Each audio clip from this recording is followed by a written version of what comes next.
समीक्षा ने झटके से सामने देखा। काले धुएं का एक गुबार भंवर की तरह आकाश के सामने तेजी से घूम रहा है, मानो उसे अपने साथ ले जाने वाला हो। लेकिन आकाश अपनी जगह पर अडिग है।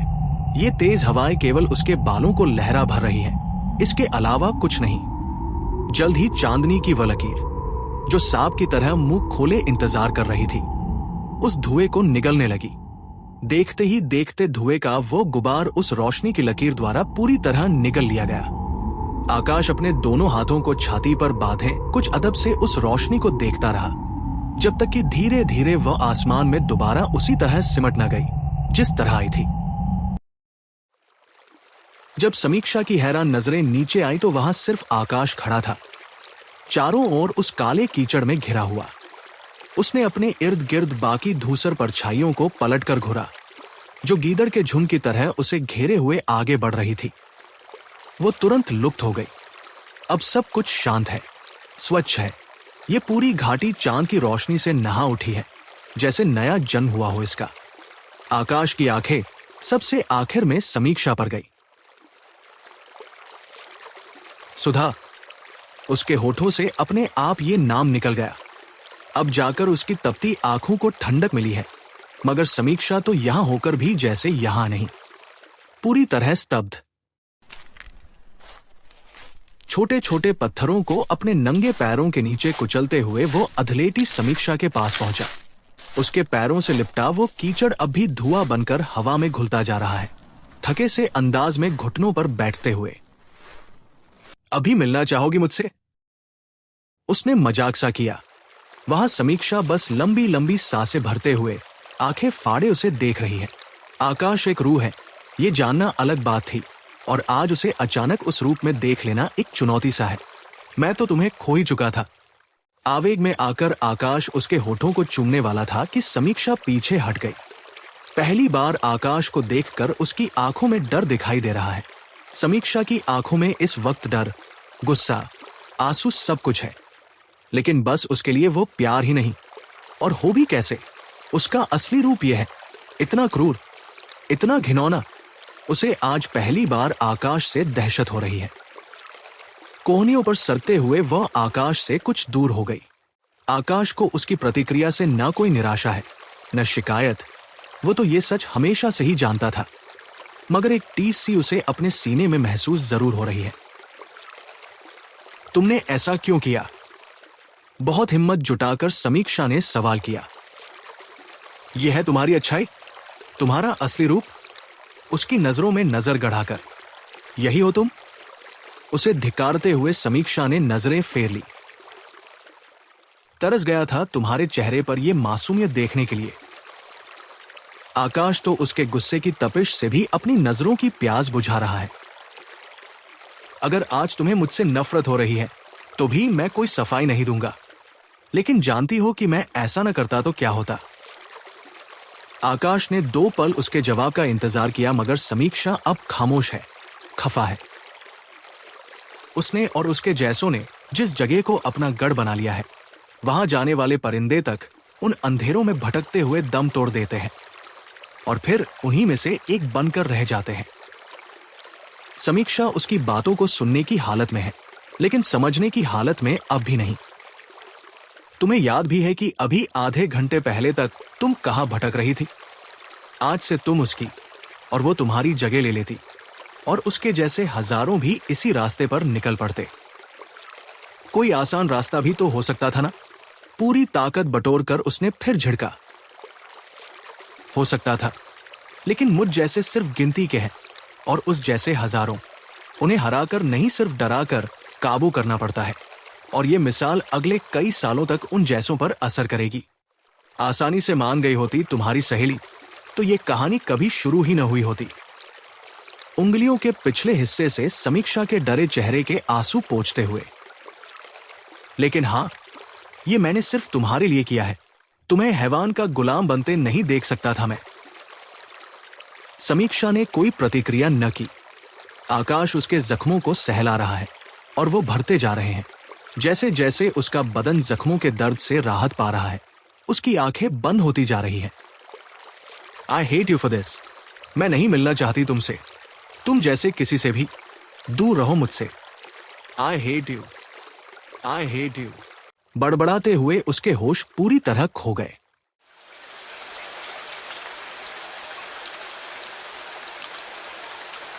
बारिश की रिमझिम की आवाज से समीक्षा की आंख खुली। उसकी आंखों के सामने उसकी खिड़की का बड़ा सा शीशा है, जिस पर बारिश की एक अदद बूंदें आकर टकरा रही है और फिर एक धार बनकर नीचे उतरने लगती है।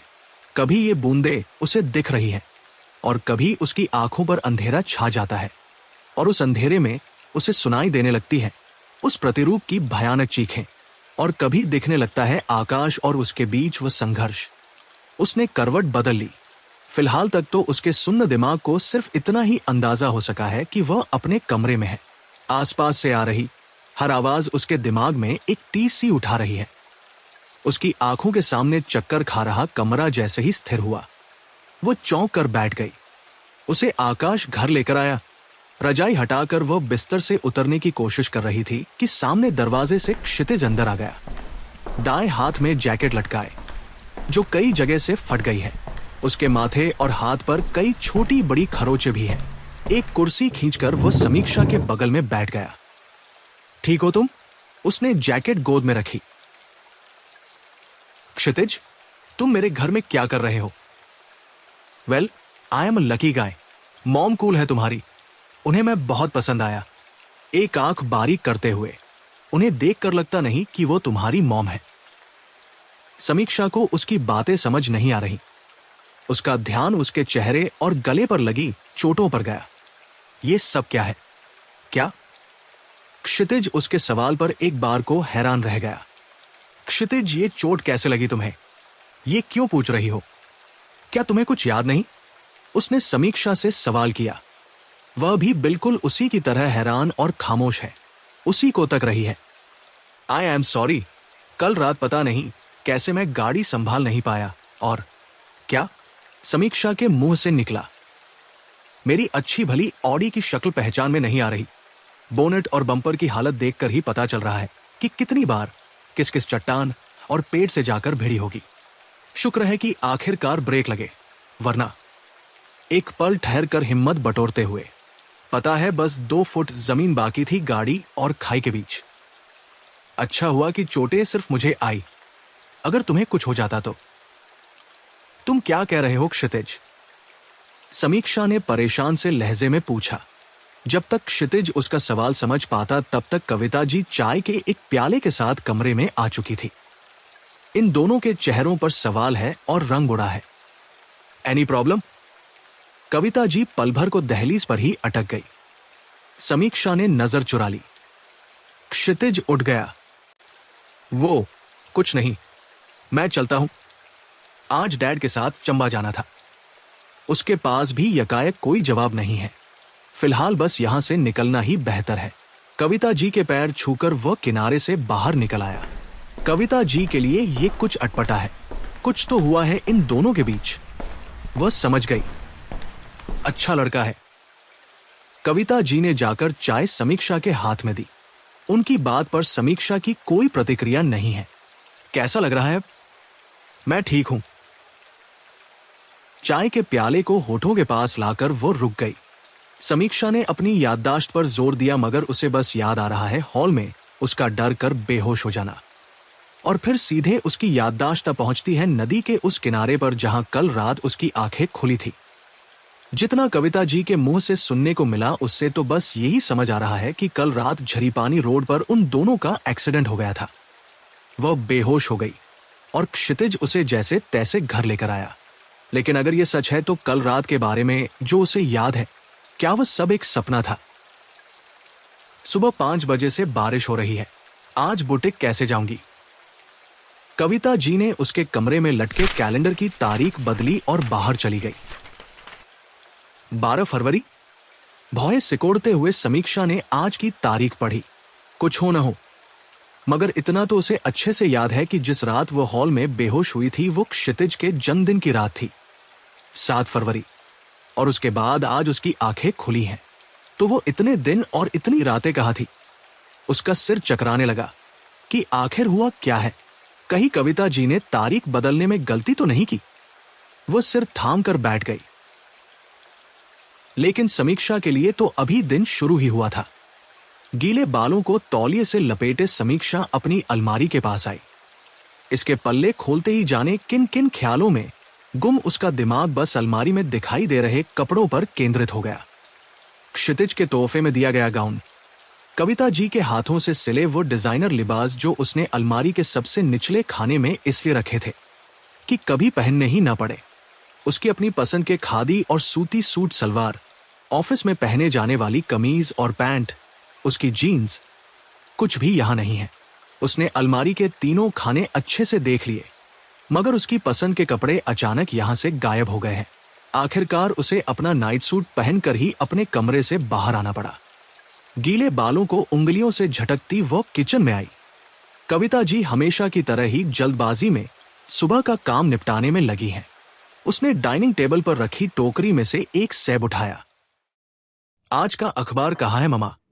उसने नाश्ते की प्लेट लगाती कविता जी से पूछा। ढूंढ ले, वही होगा फोन के पास। उन्हें ठीक से जवाब देने की फुर्सत नहीं है। समीक्षा बाहर जाने को पलट रही थी कि और सुन, कविता जी ने टोका। समीक्षा उनकी ओर पलटी। झाड़न से एक प्लेट साफ करते हुए कविता जी ने उसे थोड़ी सांत्वना के साथ देखा। तेरे एचआर का फोन आया था। उन्होंने कहा कि तेरी जगह उन्होंने किसी और को रख लिया है। क्या? वह चौंकी। उसके कोई और प्रतिक्रिया करने से पहले ही कविता जी ने प्लेट मेज पर टेकी और दिलचस्पी के साथ, अरे जाने देना ये नौकरियां। मैं तो कब से कह रही हूं मेरा बुटीक संभाल ले। कितना पैसा है इस काम में? उनकी मंशा समझते ही समीक्षा ने मुस्कुराते हुए आंखें बंद करके सिर हिला दिया।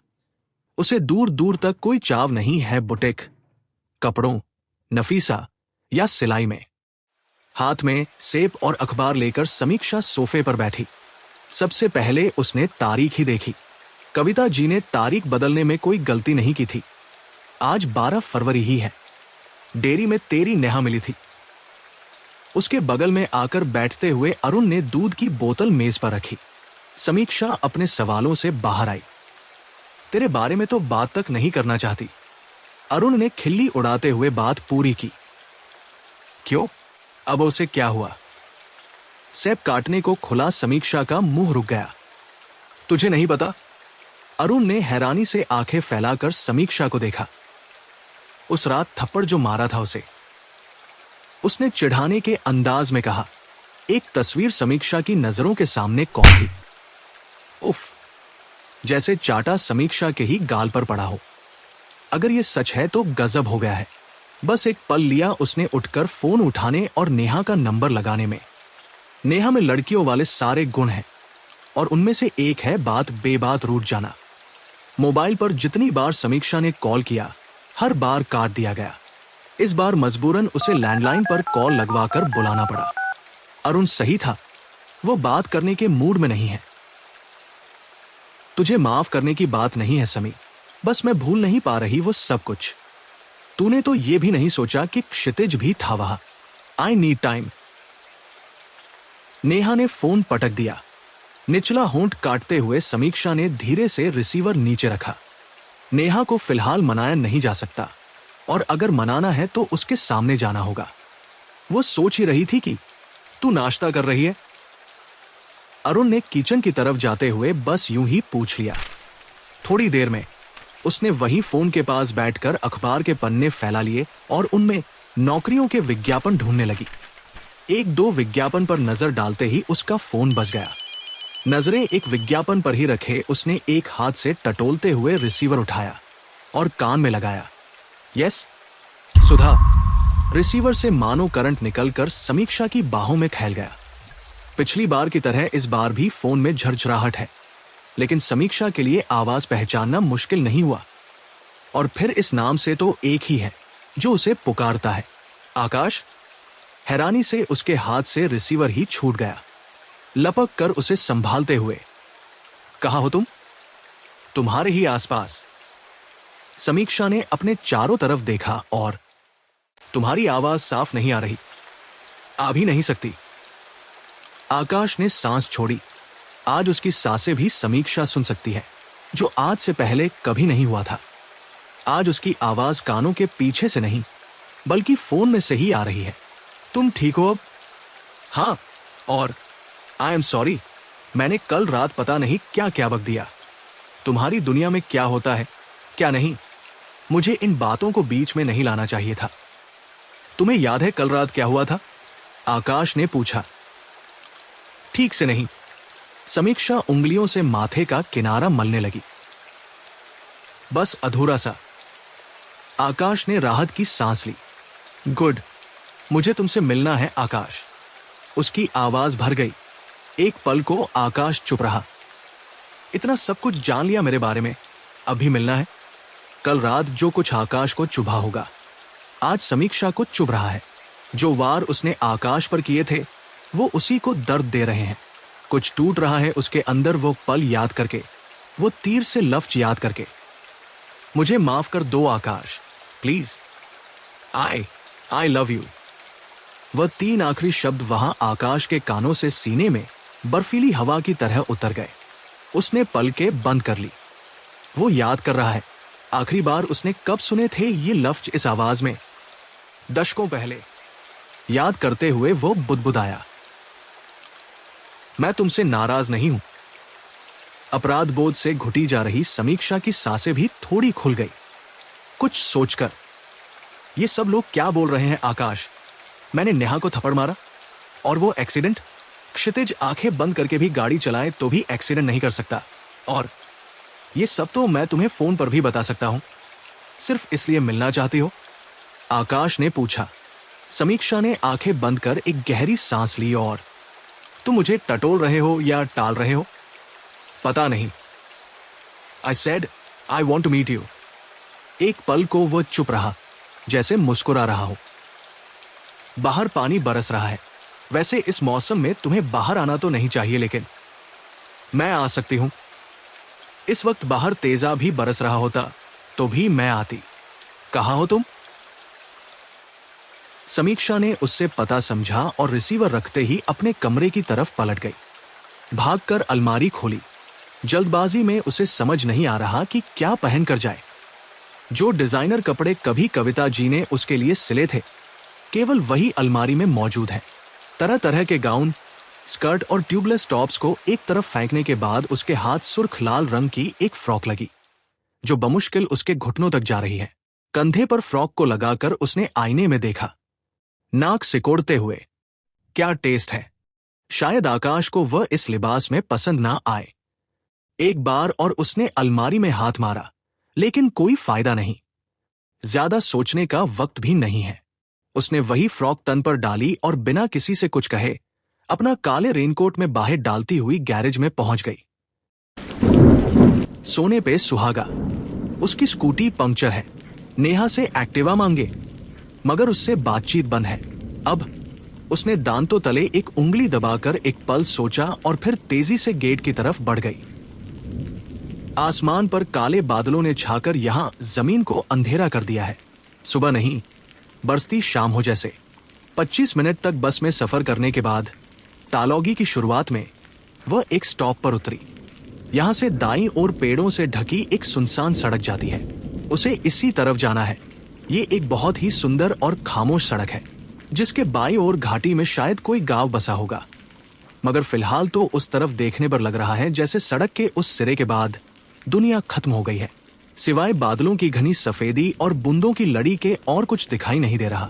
ना पेड़ और ना पहाड़ और ना आसमान। दुनिया का ये आखिरी छोर हो जैसे, बस धुआं धुआं सा। और समीक्षा का मन हो रहा है कि बस सारी उम्र यहीं बैठे गुजर जाए। ना ये मौसम बदले और ना नजारे। इस असीम खूबसूरती की उसके पास कोई मिसाल तक नहीं। ये उसका एक पुराना रेनकोट है, जिसके आधे बटन खराब हो चुके। उन्हें बार बार बंद करती हुई वह तेजी से इस सड़क पर बढ़ती जा रही है। यहां से वो अपनी जिंदगी में कभी नहीं गुजरी। रास्ता उसके लिए उतना ही नया है जितना सुनसान। आने जाने वालों की गिनती ना के बराबर है। यहां अगर उसे मदद की जरूरत पड़ी तो सचमुच आकाश को ही आना पड़ेगा। सड़क के दाईं ओर बने करीब 3 फुट चौड़े फुटपाथ पर चलते चलते आखिर वह एक वीरान उजड़े हुए पार्क के सामने रुकी। आकाश ने उसे यही बुलाया था। इसी पार्क के गेट के पास। इससे थोड़ा आगे ये चौड़ी सड़क पार्क की सीमा के साथ चलती मुड़ गई है।